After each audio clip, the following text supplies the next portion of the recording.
L'actualité. L'actualité. Certains diront que c'est une connerie. D'autres l'écouteront le plus souvent possible afin de se rassurer. Enfin, ne pas être terrorismé. Moi, je veux en faire mon métier. Je veux bosser dans l'actualité. Pouvoir passer à la télé, m'exprimer, rédiger. Être envoyé sur le terrain, manier les mots avec soin.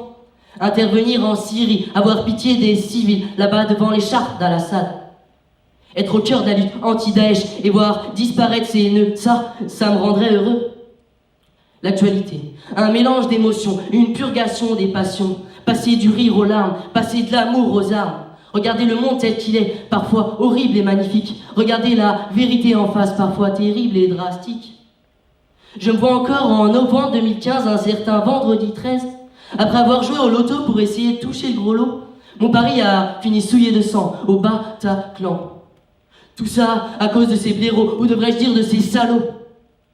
L'actualité, entre journaux télé, journaux papier, entre réseaux sociaux, radio, internet, on peut être sûr d'être informé et d'en avoir plein la tête.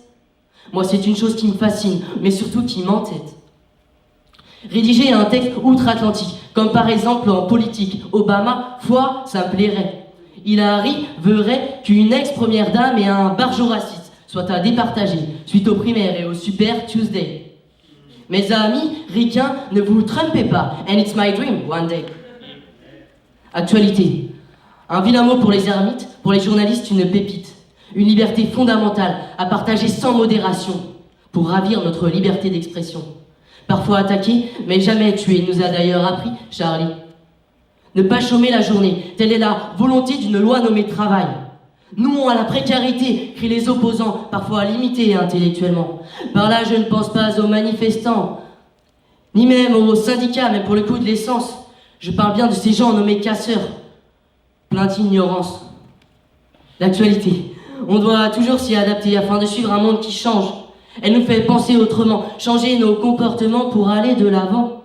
Environnement au climat, de nouveaux problèmes prennent place. COP21, solidarité, autant de solutions font surface. En Europe, l'actualité est débordante. Un nouveau maire à London. Quel maire? Ou plutôt Merkel, qui se soucie des migrants arrivant par tonnes. Des pauvres gens qui tentent de franchir Schengen, la Méditerranée s'est barbelée. L'Europe a Griezmann et la France a Griezmann pour tenter de gagner son euro.